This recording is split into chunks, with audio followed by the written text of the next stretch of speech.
TNIT. ನಮಸ್ತೆ, hi. So, but Big Boss ಗಿಂತ ಮುಂಚೆ ನೀವು ಇಂಡಸ್ಟ್ರಿ ಅಂತ ಬಂದಾಗ how did you begin with this? ಇಂಡಸ್ಟ್ರಿಗೆ ಹೋಗ್ತೀನಿ ಅಂದ ತಕ್ಷಣ ಹಾಳಾದ ಅಂತಾನೆ ಲೆಕ್ಕ. ಹಾಳಾಗೋಗಿದ್ದಾನೆ ಇವನು. ಇಂಡಸ್ಟ್ರಿ ಅಂದ ತಕ್ಷಣ ಹಾಳಾಗೋಗಿದ್ದಾನೆ. ಒಂದು ವಿಡಿಯೋ ರಿವೀಲ್ ಆಗುತ್ತೆ ನೀವು ಬಿಗ್ ಬಾಸ್ ಹೋಗೋ ಮುಂಚೆ, ಅದು ಬಿಗ್ ಬಾಸ್ ಮುಗ್ದ್ಮೇಲೆ ಒಂದು ಪಾಯಿಂಟ್ ಬರುತ್ತೆ, ಅದು ಬಿಗ್ ಬಾಸ್ ಗೋಸ್ಕರ ಮಾಡಿದ ಸ್ಟ್ರಾಟಜಿನ ಅಥವಾ ರಿಯಾಲಿಟಿನ?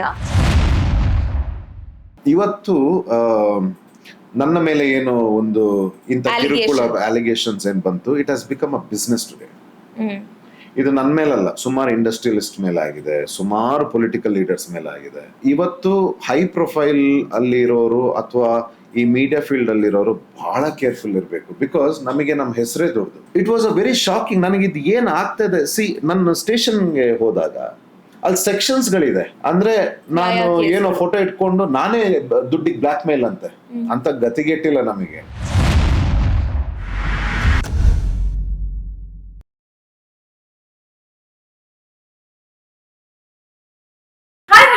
Welcome to TNIT podcast. ನಮ್ಮ ಜೊತೆ ಇವತ್ತು ಪಾಡ್ಕಾಸ್ಟ್ ಗೆ ಒಂದು ಸ್ಪೆಷಲ್ ಗೆಸ್ಟ್ ಇದ್ದಾರೆ. ಇವರು ಬಿಗ್ ಬಾಸ್ ಅಲ್ಲಿ ಒಂಟಿ ಸಲಗ ಅಂತ ಸಾಂಗ್ ಮಾಡಿದ್ದಾರೆ. ಹಾಗೆ ಇವರ serial name, real name confusion. ನಾನು ಮಾತಾಡ್ತಾ ಇರೋದು ಧ್ರುವಂತ್ ಅವ್ರ ಬಗ್ಗೆ. ಸೊ ಇವತ್ತು ಈ ಪಾಡ್ಕಾಸ್ಟ್ ಅಲ್ಲಿ ಅವ್ರ ಹತ್ರ ಮಾತಾಡೋಣ ಅಂಡ್ ಮಹಾಕಾಳ್ ಬಗ್ಗೆ ತಿಳ್ಕೊಳ್ಳೋಣ, ಅವ್ರ ಬಗ್ಗೆ ತಿಳ್ಕೊಳ್ಳೋಣ, ಕಾಂಟ್ರವರ್ಸೀಸ್ ಬಗ್ಗೆನೂ ತಿಳ್ಕೊಳ್ಳೋಣ. Hi, welcome to TNIT. ನಮಸ್ತೆ, ಹಾಯ್. ಸೊ ಧ್ರುವಂತ್ ಅಂತ ಅಡ್ರೆಸ್ ಮಾಡ್ಬೇಕಾ, ಚರಿತ್ ಅಂತ ಅಡ್ರೆಸ್ ಮಾಡ್ಬೇಕಾ? Dhruvanth Charit.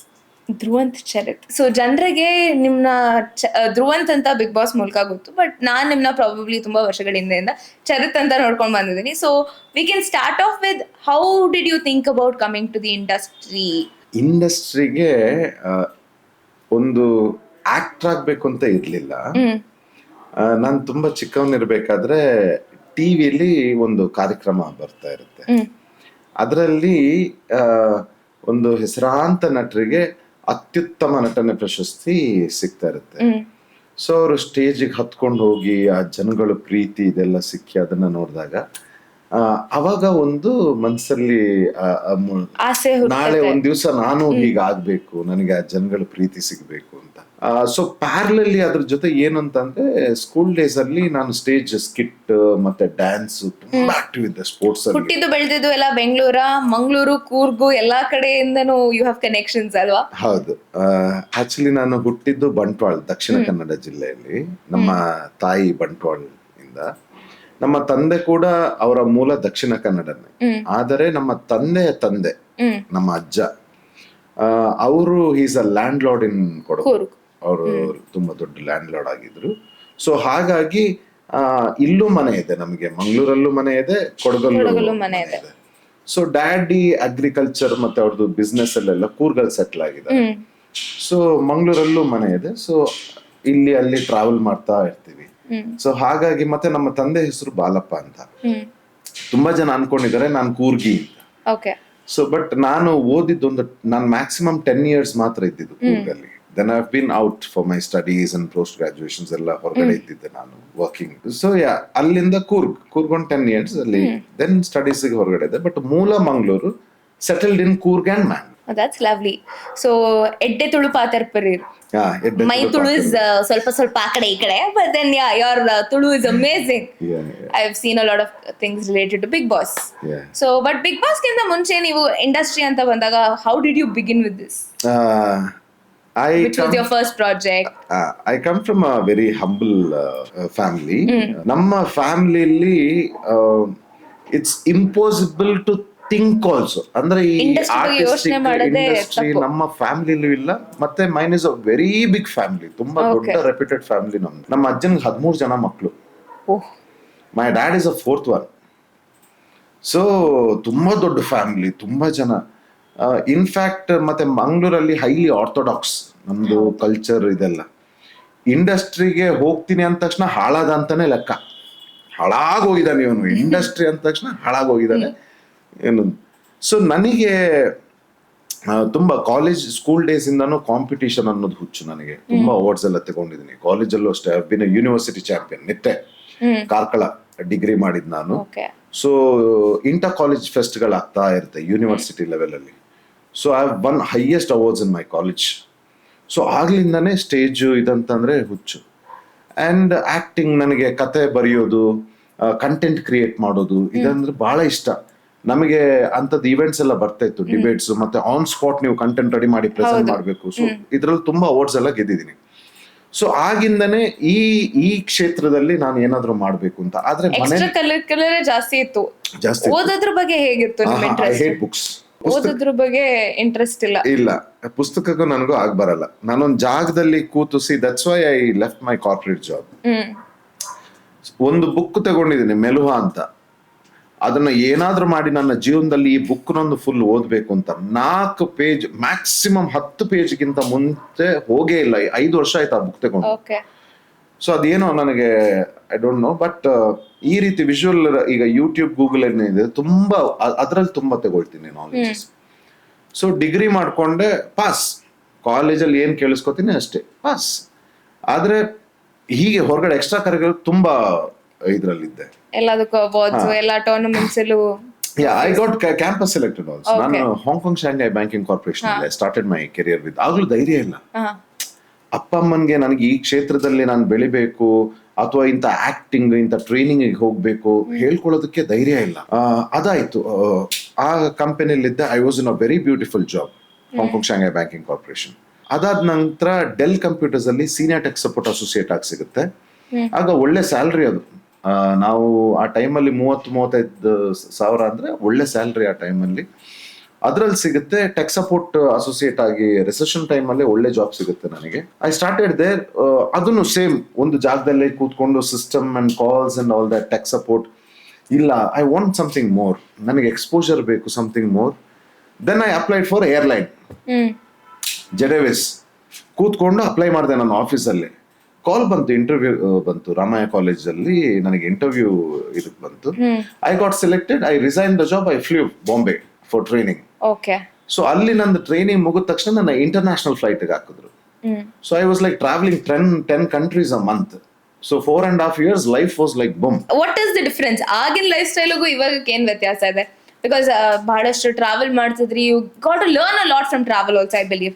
See, I have flown with the APJ Abdul Kalam sir and the biggest top VVIPs operate ಮಾಡ್ತಾ ಇದ್ವಿ. So you got an opportunity APJ Abdul Kalam ಅವ್ರ ಜೊತೆ ಹೌದು. ಸೊ ನನ್ನ ಡೆಲ್ ಅಲ್ಲಿ ಕೂತ್ಕೊಂಡು then I started flying for ಜೆಟೇವಿಸ್ international. Life was very good and ಆದ್ರೂ that thing was there inside. ನಾನು ಆಕ್ಟರ್ ಆಗಿ ನನ್ನ ಪ್ಯಾಷನ್ ನ ಯಾವಾಗ ನಾನು ಫುಲ್ಫಿಲ್ ಮಾಡ್ಕೊಳ್ಳೋದು, ಸಮ್ವೇರ್ ಅದು ಸಫೋಕೇಶನ್ ಬಂದು.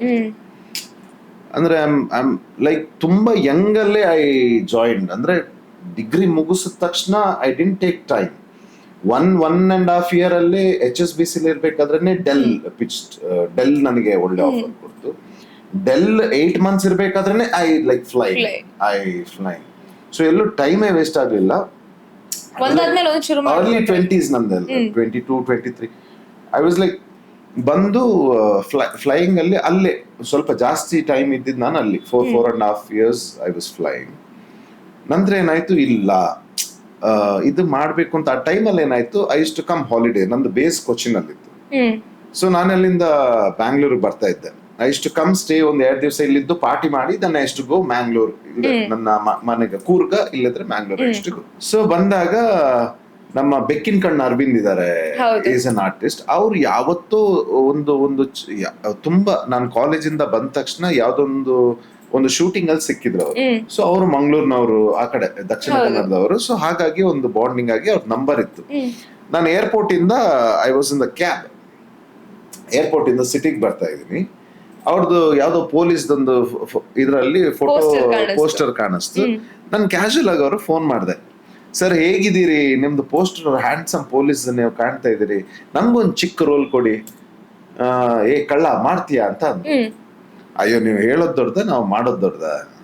ಸರಿ, ನಾನೊಬ್ರು ಡೈರೆಕ್ಟರ್ ನಂಬರ್ ಕೊಡ್ತೀನಿ ನಿನಗೆ, ಅವ್ರ ಹತ್ರ ನಾನು ಮಾತಾಡ್ತೀನಿ, ಒಂದು ಹೀರೋ ಹುಡುಕ್ತಾ ಇದ್ದಾರೆ, ನೋಡೋಣ ನೀನು. ಓಕೆ. ಆಗ ಬೆಂಗಳೂರು ನಾನು ರಜೆ ಹಾಲಿಡೇಲ್ಲೂ ಇದ್ದೆ. ಸೊ ಆಯ್ತು ಅಂತ ಹೇಳಿ ನನಗೂ ಇಂದ್ರಾನಗರಲ್ಲಿ ಸ್ಟೇ ಆಗಿದ್ದೆ. ಇವ್ರು ನಾಗರಬಾವಿ, ವಿನು ಬಲಂಜ ಅಂತ. ಓಕೆ. ಸೊ ಕೊಟ್ರ ನಂಬರ್, ಹೋದೆ ಅವ್ರ ಆಫೀಸ್ಗೆ, ಹೋಗಿ ಮೀಟ್ ಆದೆ. ಅಂಡ್ ಅವ್ರಿಗಿಷ್ಟ ಇದೆ ನಾನು. ಇಷ್ಟ ಆಗಿ ಕ್ಯಾರೆಕ್ಟರ್ಗೆ ನೀವು ಸೆಟ್ ಆದ್ರಿ ಅಂತ ಅನಿಸ್ತು ಅವ್ರಿಗೆ. ಅವರೊಂದು ಪಾತ್ರಕ್ಕೆ ಇಲ್ಲ ಆಕ್ಚುಲಿ ಸೆಟ್ ಆಗಿರ್ಲಿಲ್ಲ. Okay, that is very interesting thing. ಅವರೊಂದು ವಾಹಿನಿ ಹೆಸರು ಬೇಡ, ಓಕೆ, ಅವರೊಂದು ವಾಹಿನಿಗೆ ಒಂದು ಸೀರಿಯಲ್ ಮಾಡ್ಬೇಕಾಗಿತ್ತು, ರೆಡಿ ಇದೆ, ಅವ್ರು ಹೋಗ್ಬೇಕು ಫ್ಲೋರ್ಗೆ. ನನ್ನ ನೋಡಿ ಖುಷಿ ಆಯ್ತು ಅವ್ರಿಗೆ. ನನಗೆ ಆಗ ಆಕ್ಟಿಂಗ್ ಗಂಧ ಗಾಳಿ ಗೊತ್ತಿಲ್ಲ. ನಾವು ನೀವೆಲ್ಲೂ ಥಿಯೇಟರ್ ಅಥವಾ ರಂಗಭೂಮಿ ಮಾಡೇ ಇಲ್ಲ. ಸ್ಟೇಜ್ ಅಲ್ಲಿ ಹುಚ್ಚಾಟ ಆಡಿದೀವಿ ಕಾಲೇಜಲ್ಲಿ, ಸ್ಕೂಲಲ್ಲಿ ಬಿಟ್ರೆ ನಮಗೆ ಆ ಪ್ರೊಫೆಷನಲ್ ಕ್ಯಾಮ್ರಾ ಏನು, ಫೇಸಿಂಗ್ ಏನು, ಪ್ರೊಫೈಲ್ ಏನು, ಲೈಟ್ ಹೇಗೆ ರಿಸೀವ್ ಮಾಡ್ತೀವಿ, ಪೊಸಿಷನಿಂಗ್ ಏನು, ಏನೂ ಗೊತ್ತಿಲ್ಲ. Voice modulation, dialogue delivery, timing, language ಮೇಲೆ ಗ್ರಿಪ್ ಏನೂ ಇಲ್ಲ. ಓಕೆ, ಬಂದು ಏನಾಯ್ತು, ನೀನು ಸೆಲೆಕ್ಟ್ ಆದ್ರೆ ಜಾಬ್ ಬಿಡ್ಬೇಕಾಗತ್ತೆ ಅಂತ ಹೇಳಿ ನಾನು ಏನ್ ಮಾಡ್ದೆ, ಹೌದು ಯೋಚನೆ ಮಾಡ್ದೆ. ಮನೇಲಿ ಬಂದು ಹೇಳಿದೆ, ಹೀಗೆ ನಾನೊಂದು ಸೆಲೆಕ್ಟ್ ಆಗಿದ್ದೀನಿ. ನಮ್ಮ ಮನೇಲಿ ನಂಬಕ್ಕೆ ರೆಡಿ ಇಲ್ಲ. ಅಂದ್ರೆ ಯಾರು ನಿನಗೆ ಪರಿಚಯ ಇದಾರೆ ಇಂಡಸ್ಟ್ರಿಲಿ, ಇಂಪಾಸಿಬಲ್. 9 to 5 IT ಎಂಪ್ಲಾಯ್ಗಳ ವರ್ಕ್ ಮಾಡ್ಕೊಂಡು ಅಲ್ಲಿಂದ ಫ್ಲೈಯಿಂಗ್ ಶುರುವಾಗಿ ಇದು ಆಕ್ಟಿಂಗ್ ಎಲ್ಲಿಂದ ಶುರುವಾಯಿತು? ಆಕ್ಟಿಂಗ್ ಎಲ್ಲಿಂದ, ಆಮೇಲೆ ಮೋಸ ಹೋಗ್ತೀವಿ. ಆಮೇಲೆ I am in a very good job. ನಮ್ ತಂದೆ ತಾಯಿಗೆಲ್ಲ ಫ್ರೀ ಫ್ಲೈಟ್ ಅಲ್ಲಿ. We have to just pay some minimum tax, nominal charge, and they can fly across the world.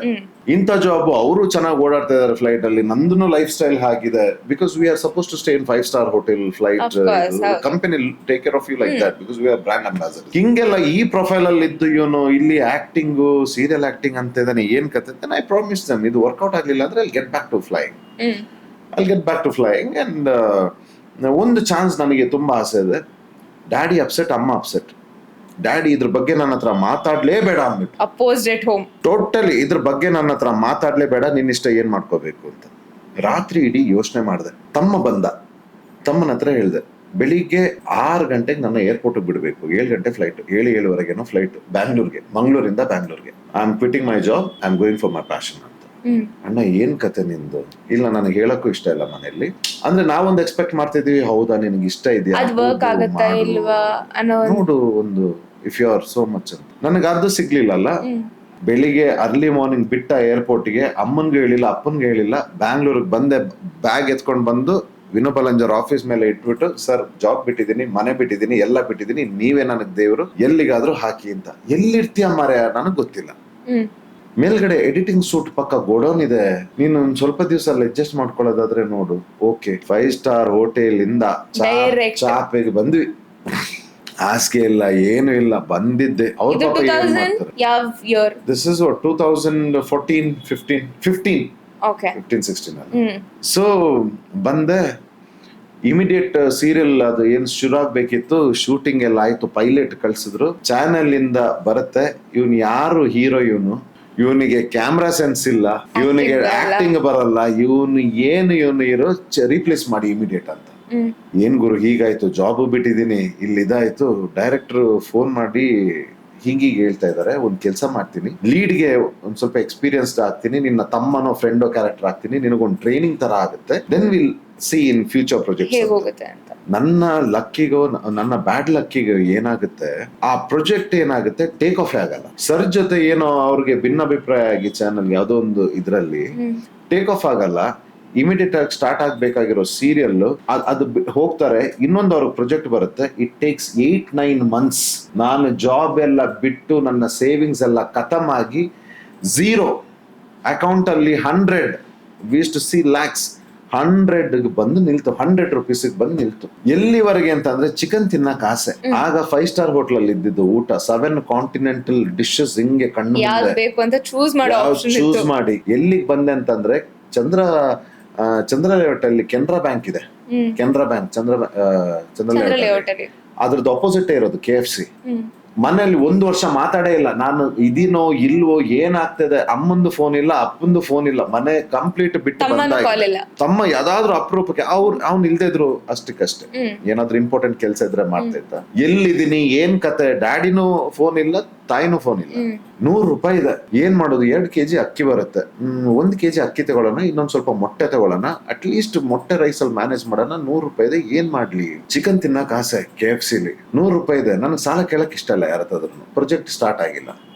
ಏನ್ ಮಾಡ್ಲಿ ಇರ್ಲಿ ಆ 100 ರೂಪಾಯಿನಾದ್ರೂ ತಗೊಳ್ಳೋಣ ಅಂತ ATMಗೆ ಹೋಗ್ತೀನಿ, ಹಾಕ್ತೀನಿ, 32,000 ಡಿಸ್ಪ್ಲೇ ಅಲ್ಲಿ ಕಾಣ್ತಾ ಇದೆ. 32,000. ಇದ್ಯಾವ್ದಪ್ಪ ದುಡ್ಡು ಈ ಟೈಮಲ್ಲಿ ಫ್ಲಾಶ್ ಆಗ್ತಾ ಇದೆ, ಯಾರ್ದು ಬೈ ಮಿಸ್ಟೇಕ್ ಬಂದಿರ್ಬೋದು ದುಡ್ಡು. ಅದ್ರಲ್ಲಿ ಎಷ್ಟು ಆನೆಸ್ಟ್ ಅಂತಂದ್ರೆ 1,000 ರೂಪಾಯಿ ತೆಗ್ದ್ಬಿಡೋಣ ಚಿಕನ್ ತಿನ್ನಕ್ಕೆ. ಅದು ಮತ್ತೆ ಹೋಗಕ್ ಮುಂಚೆ 1,000 ಏನ್ ಬಿಡಿ, ಅದೇನ್ ದೊಡ್ಡ ವಿಷಯ ಅಲ್ಲ, ಅದ್ರಲ್ಲಿ ಏನೋ ಬಂದಿದ್ದು ತೆಗ್ದಿದ್ದು ಏನೋ ರೀಸನ್ ಕೊಟ್ಕೋಬಹುದು ಅಂತ ಹೇಳಿ 1,000 ರೂಪಾಯಿ ತಗೊಂಡಿದ್ದು ಸ್ಟ್ರೈಟ್ ಹೋಗಿದ್ದು KFCಗೆ, ಗಪ ಅಂತ ತಿಂದಿದ್ದು, ಇನ್ನೊಂದ್ ಸ್ವಲ್ಪ ಪಾರ್ಸಲ್ ತಗೊಂಡಿದ್ದು, ರಾತ್ರಿ ತಿಂದ್ಬಿಡೋಣ ಅಂತ ಹೋದೆ, ರೂಮ್ ಎತ್ಕೊಂಡು ಹೋದೆ.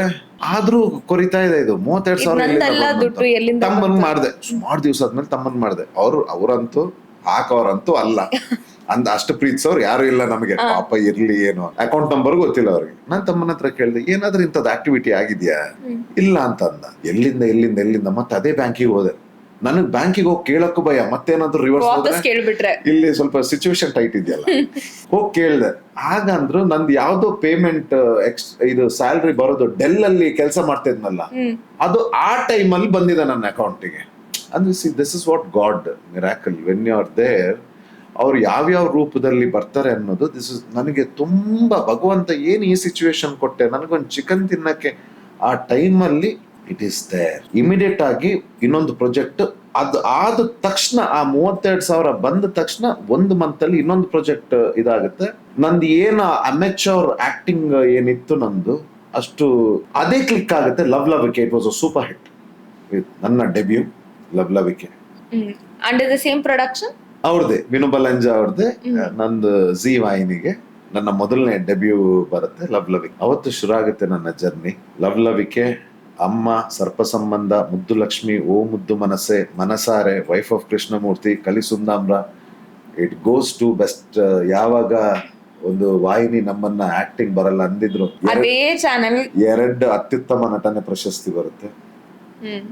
So to taste my journey once upon a time ಯಾವ ಚಾನೆಲ್ ನಿಮ್ಮನ್ನ ರಿಜೆಕ್ಟ್ ಮಾಡಿತ್ತು ನಿಮ್ಮ ಆಕ್ಟಿಂಗ್ ಗೆ, ಅದೇ ಚಾನೆಲ್ ಅಲ್ಲಿ ಒಂದು ಅವಾರ್ಡ್ ಪಡ್ಕೊಳ್ಳೋದು ಇಸ್ ಟೋಟಲಿ ಅಮೇಜಿಂಗ್. ಅದೇ ಚಾನೆಲ್ ಅಲ್ಲಿ ಅವಾರ್ಡ್ ಕೂಡ, ಮತ್ತೆ ಅದೇ ಚಾನೆಲ್ ಅಲ್ಲಿ ಇವತ್ತು ಧ್ರುವಂತಾಗಿ ಬಿಗ್ ಬಾಸ್ ನ ಒಂಟಿ ಸಲಗಾಗಿ ಕೂಡ ಹೊರಗಡೆ ಬರ್ತಾರೆ. That is after so many years. I think it's a journey. Other life is a roller coaster ಅನ್ನೋದಕ್ಕೆ this is a true example. Seems like ನೀವು ತುಂಬಾ ಸ್ಪಿರಿಚುವಲ್. ಹೌದು. Because ನೀವು ಇಲ್ಲಿ ನೋಡಿದಾಗಲೂ ಕೂಡ as you entered you were like ಹರ್ ಮಹಾಕಾಲ್ ಆಗಿರ್ಬೋದು. ಅದನ್ನು ಒಂದು ಇಂಟ್ರೆಸ್ಟಿಂಗ್ ಸ್ಟೋರಿ. ದೇವ್ರು ಹೇಗೆ ಎಂಟರ್ ಆಗ್ತಾರೆ ಪ್ರತಿಯೊಬ್ಬ ಜೀವನದಲ್ಲಿ. ಕಷ್ಟ ಬಂದಾಗ ದೇವ್ರನ್ನ ಅಪ್ಪಿಸ್ಕೋತೀವಿ, ಬಟ್ ನಿಮ್ ಲೈಫ್ ಅಲ್ಲಿ ದೇವ್ರು ಹೆಂಗ್ ಎಂಟರ್ ಆದ್ರು? C I am enjoying this broadcast. ನನಗೆ ಶೇರ್ ಮಾಡ್ಕೊಳ್ಳೋದಕ್ಕೆ ಇಟ್ ಇಸ್ ವೆರಿ ಇಂಟ್ರೆಸ್ಟಿಂಗ್. ದೇವಸ್ಥಾನ ಅಂದ್ರೆ ಆಗಲ್ಲ ನನಗೆ. ದೇವಸ್ಥಾನ ಅಂತಂದ್ರೆ ನಮ್ಮ ಮಂಗಳೂರಲ್ಲಿ ಜಾಸ್ತಿ. ಹೌದು, ನಿಮಗೆ ಅಮ್ಮ ಎದ್ರೆ ಬಿದ್ರೆ ದೇವಸ್ಥಾನ, ಮತ್ತೆ ಅದು ದೈವ ಭೂತಗಳೆಲ್ಲ ಜಾಸ್ತಿ ನಮ್ಮ ಮಂಗಳೂರು ದಕ್ಷಿಣ ಕನ್ನಡದಲ್ಲಿ. ದೇವಸ್ಥಾನ ಅಂದ್ರೆ ಇಷ್ಟಲ್ಲ. ದೇವಸ್ಥಾನಕ್ಕೆ ಹೋಗೋದಂದ್ರೆ ಬಹಳ ಬೋರಿಂಗ್ ಇದು. ಅದೇ ಮನೇಲಿ ಪೂಜೆ ಎಲ್ಲ ಮಾಡ್ತಾರಲ್ಲ. ತುಂಬಾ ಚಿಕ್ಕವನ್ ಇರ್ತೀನಿ. ಒಂದು ಎಷ್ಟನೇ ಕ್ಲಾಸ್ ಅಂತ ಅಂದ್ರೆ may be 4th standard 5th standard. ತುಂಬಾ ಚಿಕ್ಕವನ್. ನಮ್ಮ ಕೊಡಗಲ್ಲಿ ಕೂರ್ಗಲ್ಲಿ ನಮ್ಮ ಕೂರ್ಗ್ ಮನೆಯಲ್ಲಿ ಸೂಪರ್ ನೋವ್ ಅಂತ ಒಂದು ಸಿನಿಮಾ ಬರುತ್ತೆ. ಸೂಪರ್ ನೋವ್ ಅಂತ ಒಂದು ಸಿನಿಮಾ ಬರುತ್ತೆ. ತುಂಬಾ ಇಂಟ್ರೆಸ್ಟಿಂಗ್ ಸಿನಿಮಾ. ಅದ್ರಲ್ಲಿ ಏನಾಗುತ್ತೆ ಅಂದ್ರೆ ಮೇಲೆ ಈ ಮಿಟಿರಾಯ್ಡ್ಸ್, ಆಸ್ಟ್ರಾಯ್ಡ್ ಇದೆಲ್ಲ ಇದಾಗಿ ಲಾಸ್ಟಿಗೆ ಅಲ್ಲೊಂದು ಬೆಂಕಿ ತರ ಆಗಿ ಅಲ್ಲಿ ಡೈಮಂಡ್ಸ್ ಬೀಳುತ್ತೆ. ಈ ಮಕ್ಕಳು ಅದನ್ನ ಚೇಸ್ ಮಾಡೋದು, ಅದು ಯಾವಾಗ ಆಗುತ್ತೆ ಅಲ್ಲಿ ಡೈಮಂಡ್ಸ್ ಸಿಗುತ್ತೆ. ಅದೊಂಥರ ಕಾನ್ಸೆಪ್ಟ್ ಅದು ಮಕ್ಕಳು ಸಿನಿಮಾ. ಇದನ್ನ ಬಹಳ ಇಂಟ್ರೆಸ್ಟಿಂಗ್ ಅಲ್ಲಿ ನೋಡ್ತಾ ಇರ್ತೀನಿ ನಾನು ಟಿವಿಲಿ. ಏನಾಗುತ್ತೆ, ಕರೆಂಟ್ ಹೊರಟೋಗ್ಬಿಡುತ್ತೆ. ನನಗೆ ಬೇಜಾರು, ಎಲ್ಲೆಲ್ಲಿದ್ದು ಫ್ರಸ್ಟ್ರೇಷನ್. ನನಗೆ ಆ ಸಿನಿಮಾ ಇಂಟ್ರೆಸ್ಟಿಂಗ್. ಆಮೇಲೆ ಈಗೆಲ್ಲ ಮತ್ತೆ ನಾವು ತಿರುಗಿಸಿ ಎಲ್ಲಾದ್ರೂ ಹುಡುಕಿ ಪಟ್ಕಿ ನೋಡ್ಬೇಕು. ಆಗ ಎಲ್ಲಿ ಅದು ಹೋಯ್ತು ಅಂದ್ರೆ ಹೋಯ್ತದು ಟಿವಿಲಿ. ಇದೇನು ಹೀಗಾಯ್ತಲ್ಲ ಅಂತ ನಾನು ಒದ್ದಾಡ್ತಿದ್ದೀನಿ. ನನಗ್ ನೋಡ್ಲೇಬೇಕು, ಕರೆಂಟ್ ಇಲ್ಲ. ರಪ್ ಅಂತ ದೇವ್ರ ಮನೆ ನೋಡ್ದೆ. ನಮ್ ದೊಡ್ಡವರೆಲ್ಲ ಬಹಳ ಕೈ ಮುಗಿತಿರಲ್ಲ, ನಮ್ಮ ಒಂದು ಟ್ರೈ ಮಾಡೋಣ ಅಂತ ಹೇಳಿ ಒಂದು ಊದ್ಗಟ್ಟಿ ತಗೊಂಡು ಕತ್ಸಿ, ಸೂಪರ್ ನೋವಾ ತುಂಬಾ ಇಂಟ್ರೆಸ್ಟಿಂಗ್ ಇದೆ ಸಬ್ಜೆಕ್ಟ್, ನೀನು 5 ನಿಮಿಷದಲ್ಲಿ ಕರೆಂಟ್ ಕೊಡ್ಲೇಬೇಕು ನನಗೆ ನೀನು ಅಂತ ಕತ್ಸಿದೀನಿ. ಕತ್ತಿಸ್ಬಿಟ್ಟು ಊದ್ಬತ್ತಿ ಇಟ್ಬಿಟ್ಟು ಬಂದು ದೇವ್ರ ಮನೆ ನೋಡ್ತೀನಿ, ಟಿವಿ ನೋಡ್ತೀನಿ, ಕರೆಂಟ್ ಬಂದ್ಬಿಡೋದಾ ಇನ್ಸ್ಟೆಂಟ್. ವಾರೇ ವಾ ದೇವ್ರ, ನೀನ್ ಎಂತ ಮ್ಯಾಜಿಷಿಯನ್ ನೀನು ಅಂತ ಹೇಳಿ ಫಿಲ್ಮ್ ಕಂಪ್ಲೀಟ್ ಆಗೋವರೆಗೂ ಹೋಗ್ಲಿಲ್ಲ. ಅವತ್ತಿಂದ ದೇವರು ಎಂಟರ್ ಆಗಿದ್ದು ನಮ್ಮ ಜೀವನಕ್ಕೆ. ಅವತ್ತಿಂದ ಏನಾಯ್ತು, ಕೇಳ್ಕೊಳ್ಳೋದಕ್ ಶುರು ಮಾಡಿದೆ ದೇವ್ರ ಹತ್ರ ಪ್ರತಿಯೊಂದು. ಆಗಿಂದ ಇನ್ನೋಸೆನ್ಸ್ ಸ್ಟಾರ್ಟ್ ಆಯ್ತು. ದೇವ್ರ ಹತ್ರ ನನಗೆ ಇದು ಬೇಕು, ನನಗೆ ಈ ಟಾಯ್ಸ್ ಬೇಕು, ನನಗೆ ಆ ರಿಮೋಟ್ ಕಂಟ್ರೋಲ್ ಕಾರ್ ಕೊಡ್ಸು. ಆದ್ರೆ ನನ್ ಜೊತೆ ಏನಾಗ್ತಿತ್ತು ಅಂತಂದ್ರೆ, ನಾನು ಏನು ಕೇಳ್ಕೊತೀನಿ ಭಗವಂತನ ಹತ್ರ ಅವ್ರು ಸ್ವಲ್ಪ ಟೈಮ್ ತಗೊಂಡು ನಾನು ಕೇಳಿರೋದ್ಕಿಂತ ತುಂಬಾ ಚೆನ್ನಾಗಿರೋದು ಕೊಡ್ಸಕ್ ಶುರು ಮಾಡಿದ್ರು. ಈಗ ನಾನೊಂದು ಈ ಸೈಕಲ್ ಕೇಳಿದೆ ಅಂತ ಅನ್ಕೊಳ್ಳಿ, ಅದಕ್ಕಿಂತ ತುಂಬಾ ಚೆನ್ನಾಗಿರೋದು ನನಗೆ ಬಂದ್ಬಿಡೋದು. ಒಂದ್ ಇಂಥ ಟಾಯ್ ಕೇಳಿದೆ, ಅದಕ್ಕಿಂತ ತುಂಬಾ ಚೆನ್ನಾಗಿ ಫುಲ್ ಡೀಪ್ ಹೋಯ್ತು ನನಗೆ. ಅಂಡ್ ಮತ್ತೆ ಏನಾಯ್ತು, ನನ್ನ ತಂದೆ ತಾಯಿ ದೇ ಆರ್ ವೆರಿ ಸ್ಟ್ರಿಕ್ಟ್ ಅಂದ್ರೆ ನನಗೆ ಬುಕ್ಗೂ ನನಗೂ ಆಗ ಬರಲ್ಲ. ನಾನು ಬೇರೆದ್ರೆಲ್ಲ ಪ್ರೈಸ್, ನೀವು ಸ್ಪೋರ್ಟ್ಸ್ ಅಲ್ಲಿ ಅದ್ರಲ್ಲಿ ಇದ್ರಲ್ಲಿ ಪ್ರೈಸ್, ಓದೋದ್ರಲ್ಲಿ ಮಾತ್ರ ಜಸ್ಟ್ ಪಾಸ್. ರ್ಯಾಂಕ್ ಇತ್ತು ನಮ್ ಸ್ಕೂಲಲ್ಲಿ ಇರ್ಬೇಕಾದ್ರೆ rank 3rd rank 4th rank first ಆಮೇಲೆ ಬರ್ತಾ ಕತ್ತೆ ಆಗ್ತಾ ಬಂದ್ವಿ ನಾವು ಓದೋದ್ರಲ್ಲಿ. ಬೆಲ್ಟ್ ಅಲ್ಲಿ ಬಿಡ್ತಾ ಇದ್ರು ಮನೆ ಸುತ್ತ ಬೆರ್ಸಾಡ್ಕೊಂಡು ಕಲ್ಲೆಲ್ಲ ಹೊಡಿತಾ ಇದ್ರು, ಅಷ್ಟು ಸ್ಟ್ರಿಕ್ಟ್. ಆಮೇಲೆ ನಾವು ಸಿಕ್ಕಾಬಟ್ಟೆ ಪಾಪ ನಮ್ನ ಟಾಲರೇಟ್ ಮಾಡಕ್ಕೆ 4 ಜನ ಬೇಕಿತ್ತು ನಮ್ಮನ್ನ ನೋಡ್ಕೊಳ್ಳೋದಕ್ಕೆ. ಸೊ ಹಾಗಿರ್ಬೇಕಾದ್ರೆ ತುಂಬಾ ರಫ್ ಅಂಡ್ ಟಫ್. ನನ್ಗೆ ಅಪ್ಪ ಅಮ್ಮ ಅಂದ್ರೇನೆ ಇಷ್ಟ ಇರ್ಲಿಲ್ಲ ಚಿಕ್ಕ ವಯಸ್ಸಲ್ಲಿ. ಅಪ್ಪ ಅಮ್ಮ ಅಂದ್ರೆ ಆಗ್ತಾ ಇರ್ಲಿಲ್ಲ ನನಗೆ. ಸೊ ಏನಾಯ್ತು, ದೇವರೇ ಹತ್ರ ಆಗ್ತಾ ಹೋದ್ರು, ಅವ್ರ ಹತ್ರನೇ ಶೇರ್ ಮಾಡ್ಕೊಳ್ಳೋದು, ಮಾತಾಡ್ಕೊಳ್ಳೋದು, ಅವತ್ತಿಂದ ಕೇಳೋದಕ್ಕಿತ್ತು. ಬರ್ತಾ ಜೀವನದ ಒಂದು ಜರ್ನಿಲಿ ನಂದು ಅವ್ರದ್ದೊಂದು ಇಂಟ್ರಾಕ್ಷನ್ ಎಷ್ಟು ಅಂತಂದ್ರೆ, he always gave me that I am there with you. I don't have any godfather. I live alone. ನಾನು ಯಾರ ಜೊತೆ ನನಗೆ ಹ್ಯೂಮನ್ ಇಂಟ್ರಾಕ್ಷನ್ಸ್ ಬಹಳ ಕಡಿಮೆ. ನಾನು ಆ ಅಟ್ಯಾಚ್ಮೆಂಟ್ಸ್ ಎಲ್ಲ, ಈಗ ಡ್ಯಾಡಿ ಮಮ್ಮಿ ತಮ್ಮೆಲ್ಲ ಇದ್ದಾರೆ, ದೇ ಆರ್ ದೇರ್. ಬಟ್ ಈಗ ನನ್ನ ಹತ್ರ ಕೇಳಿದ್ರೆ ತುಂಬಾ ಹಚ್ಕೊಂಡಿರೋದು ಯಾರು, emotional bonding, it's me and him ಅಷ್ಟೇ ಇರೋದು. ಮತ್ತೆ ಇರೋದಕ್ಕೂ ಅಷ್ಟೇ ಒಬ್ನೇ ಸಿಂಗಲ್. ನಾನು I want to be single also. I don't want love ಆಗಲಿ, because it didn't give me ಒಂದು ನನ್ನ past relationship, it didn't give me a good experience. So ನನಗೆ ಅದನ್ನು ಬೇಡ. ಗಾಡ್ ಅಂಡ್ ಮಹಾಕಾಲ್ ಅಗೇನ್ ಹೋಗಿದ್ರೆ it's I have to go ಈಗ shortly next month. ಈಗ ಬಂದ್ಮೇಲೆ I was like totally occupied, interviews ಅದು ಇದು. ಸೊ ಈಗ ಹೋಗ್ಬೇಕು. there are so many things. ಅಷ್ಟೊಂದು ದೇವರುಗಳಿದ್ದಾಗ Y Mahakal? There are 2 versions of Mahakal. One is what Mahakal I call is Ujjain Mahakal. It has its own story. Why it's Ujjain, why Mahakal. That ಆ ಒಂದು ಮಹಾಕಾಲ್ ಏನ್ ತೋರಿಸುತ್ತೆ ಅಂತಂದ್ರೆ, life is nothing, ಮಾಯೆ. It's ash. ಹೌದು, ಬೂದಿ. ಅವ್ರದ್ದು ಭಸ್ಮಾರ್ತಿನೂ ಇದೆ. It's ash, it is ash. ನಾನು ಐ ಆಮ್ ಇಂಟು ಮೆಡಿಟೇಷನ್ಸ್ ಎಲ್ಲ. ಐ ಸ್ಟಾರ್ಟೆಡ್ ಅದು ದೇವ್ರು ಮತ್ತೆ ಇದ್ರು ಎಷ್ಟು ಡೀಪ್ ಹೋಗಿದ್ದೀನಿ ಅಂತಂದ್ರೆ, end of the day what I figured out is silence and darkness is the ultimate truth. Silence and dark is the ultimate truth. You know that black hole, that's it. And whatever comes out of light is all Maya. Under this sun is all Maya. Ultimate truth is darkness and silence. And what our Ujjain thing is, he says ಅವರು ಉತ್ತರಕ್ಕೆ ಮುಖ ಮಾಡಿ ಇರೋದು. And it says I have one death. ಉತ್ತರನ ಯಮನ ದಿಕ್ಕು ಅಂತ ಹೇಳ್ತಾರೆ. ಸಾವನ್ನು ಗೆದ್ದು ಎಲ್ಲವೂ ಭಸ್ಮ, ಯಾವ್ದ್ರ ಮೇಲೇನೂ ಇಲ್ಲ. Even I don't care for death type. That is ultimate. ಆ ಸ್ಟೇಜಿಗೆ ನೀವು ಹೋಗ್ಬಿಟ್ರೆ there is it is a different feel. When you go, ನಿಮಗೆ ಯಾವ್ದ್ರ ಮೇಲೇನೂ ಆಸೆ ಇಲ್ಲ, and you have gone to that ಆ ರೇಂಜ್ ನೀವು ಹೋಗ್ಬಿಟ್ರೆ ಇದೆಲ್ಲ, you are very powerful from inside. One is that Mahakal. And second, why I say Mahakal is inside you. What we call God, no, he is there already. ನೀವು ಮಾಡೋ ಒಳ್ಳೆ ಕೆಲಸನೇ that is ನಿಮ್ಮ ಅದು ಬರುತ್ತೆ ನಿಮಗೆ. When you are good and straight ಇದೆಯಲ್ಲ, ಒಂದು ಕಾನ್ಫಿಡೆನ್ಸ್ ಬಿಲ್ಡ್ ಆಗುತ್ತೆ, ಒಂದು ಪವರ್ ಬಿಲ್ಡ್ ಆಗುತ್ತೆ ಒಳಗಡೆ. That is Mahakal. Now that you said about a spiritual journey, ಯಾವ್ದಾದ್ರು ಸಾಧನೆಗಳು ಮಾಡಿದಿರಾ? Have you done? ನಾನು ಮೆಡಿಟೇಷನ್, ನನ್ನ ಶಿವ. ನಿಮಗೆ ಸಾಧನೆಗಳು ಅಂತಂದ್ರೆ, there are different type of ಸಾಧನೆ. ಸಿದ್ಧಿ ಏನು ಅಂತ ಹೇಳ್ತೀವಿ. ಸಿದ್ಧಿಯಲ್ಲಿ ನಿಮಗೆ ಸುಮಾರು ಬರುತ್ತೆ. ಈಗ ಯಾವ್ದು ಏನ್ ಹೇಳ್ತೀರಿ, ಇನ್ನೊಂದು ಮತ್ತೊಂದು ಅಂತ ಸುಮಾರು ಸಾಧನೆಗಳಿದೆ. ಅಂತದ್ದೆಲ್ಲ ನಾನು ಇಳಿದಿಲ್ಲ. ಯಾಕಂದ್ರೆ ಅದಕ್ಕೆ ಒಂದು ಮಂಡಲ ಹಾಕಿ ಅದನ್ನ ಇಂಥ ದಿವಸ ಮತ್ತೆ ಇಷ್ಟು ಲಕ್ಷ ಮಂತ್ರ ಉಚ್ಚಾಟನೆ ಮಾಡ್ಬೇಕು, ಇದೆಲ್ಲ ಇದೆ. ಅದಕ್ಕೆ ಅದರದ್ದೇ ಆದ ಒಂದು ಪ್ರೊಸೀಜರ್ ಇದೆ, ಅದನ್ನೆಲ್ಲ ಮಾಡ್ಬೇಕು. ಅದು ವಿ ಕಾಂಟ್. ನಮ್ಮ ಲೈಫ್ ಸ್ಟೈಲ್ ಅದು ಕಷ್ಟ ಅನ್ನಂತ, ಅಥವಾ ಇದನ್ನ ಫ್ಯೂಚರಿಸ್ಟಿಕ್ಲಿ ಮಾಡ್ಬೇಕು ಅನ್ನೋ ಥಾಟ್ ಅಲ್ಲಿ ಇದೀರಾ? ಇಲ್ಲ, I don't want to go there. ಅದಕ್ಕೆ ಅದು ಅವಶ್ಯಕತೆ ಇಲ್ಲ ನನಗೆ. ಅಂತ ಸಾಧನೆ ಮಾಡಿ ಅಂತ ಸಿದ್ಧಿಗಳು ಬೇಕಾಗಿಲ್ಲ. ಆದ್ರೆ ಸಿದ್ಧಿ ಅಂದ್ರೆ ವಾಟ್ ಇಸ್ ಸಿದ್ಧಿ ಅನ್ನೋದೊಂದು ಕ್ವಶನ್ ಬರುತ್ತೆ. ಈಗ ನಾನು ಬಿಗ್ ಬಾಸ್ಗೆ ಹೋಗ್ಬೇಕಾದ್ರೆ ನಾನು ಇದ್ದಷ್ಟು ದಿವಸ ನಾನೊಂದು ಮೊಟ್ಟೆನೂ ತಿಂದಿರ್ಲಿಲ್ಲ. ಐ ವಾಸ್ ಮಡಿಲಿದ್ದೆ, ನಾನು ವ್ರತದಲ್ಲಿದ್ದೆ. ನಾನು non veg, I am a hard core non vegetarian. ನಾನು ಮೊಟ್ಟೆಯನ್ನು ತಿಂದಿರ್ಲಿಲ್ಲ ಅಲ್ಲಿ, ವೆಜ್ಜೇ ಇದ್ದಿದ್ದು.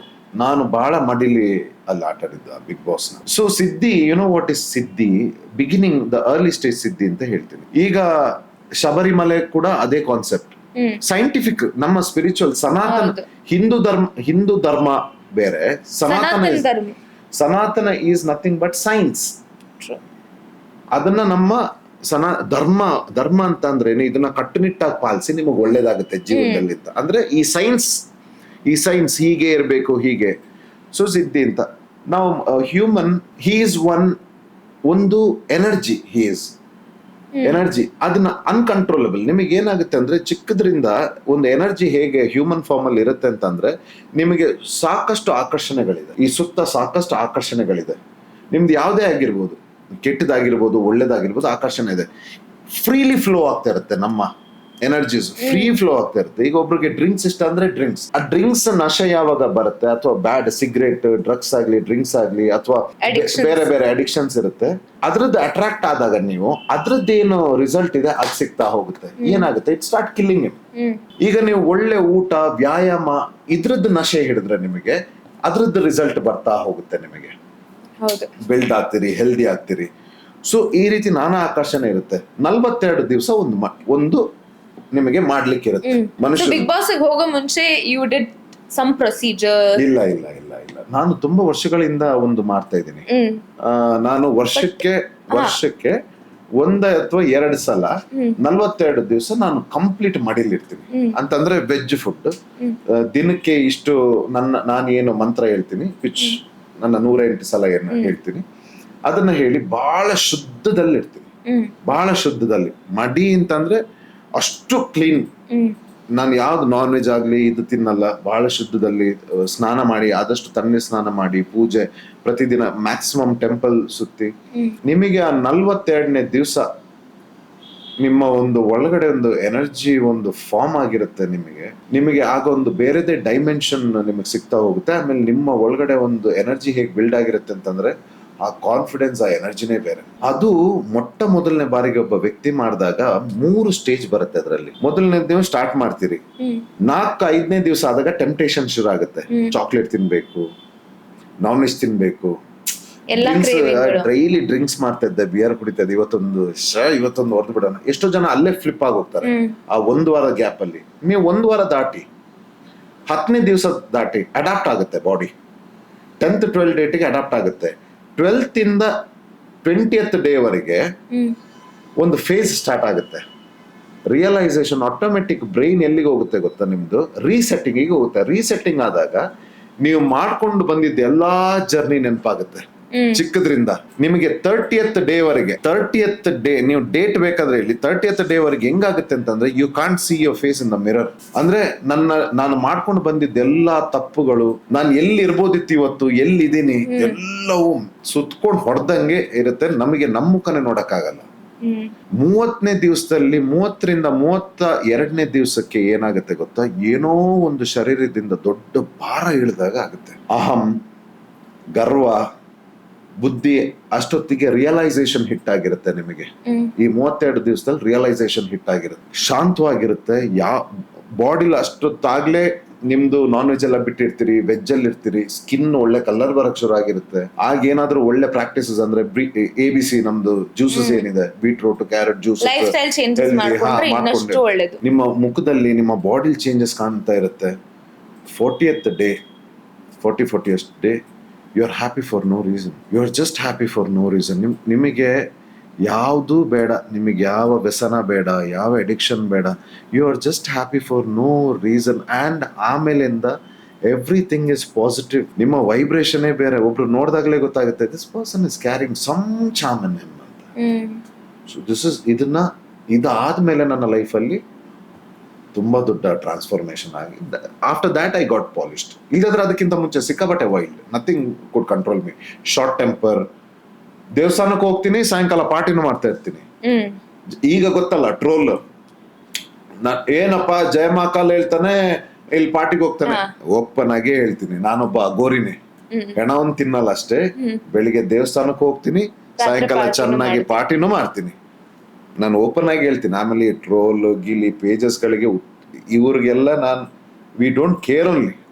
ಸೊ ಈ ನೆಗೆಟಿವಿಟಿ ಎಲ್ಲಾದ್ರೂ ಯಾವ್ದಾದ್ರು ಒಂದು ಪಾಯಿಂಟ್ ಅಲ್ಲಿ ನಿಮ್ ಲೈಫ್ ಅಲ್ಲಿ ಎಫೆಕ್ಟ್ ಆಗಿದೆ? ಬಿಕಾಸ್ ಅವಾಗ್ಲೇ ನಾವು ಮಾತಾಡ್ದಂಗೆ ಅದು ಕಾಂಟ್ರವರ್ಸಿ as well. ಹೌದು. ಒಂದು ವಿಡಿಯೋ ರಿವೀಲ್ ಆಗುತ್ತೆ ನೀವು ಬಿಗ್ ಬಾಸ್ ಹೋಗೋ ಮುಂಚೆ, ಅದು ಬಿಗ್ ಬಾಸ್ ಮುಗ್ದ್ಮೇಲೆ ಒಂದು ಪಾಯಿಂಟ್ ಬರುತ್ತೆ, ಅದು ಬಿಗ್ ಬಾಸ್ಗೋಸ್ಕರ ಮಾಡಿದ ಸ್ಟ್ರಾಟಜಿನ ಅಥವಾ ರಿಯಾಲಿಟಿನ, ಹಿಂಗಿರೋ ವ್ಯಕ್ತಿನ ನಾವ್ ಹೆಂಗ್ ಎಕ್ಸೆಪ್ಟ್ ಮಾಡ್ಬೇಕು ಅಂಡ್ ಅದ್ರಿಂದ ನಿಮಗಾಗಿದ್ದ ಮೆಂಟಲ್ ಟ್ರಾಮಾ?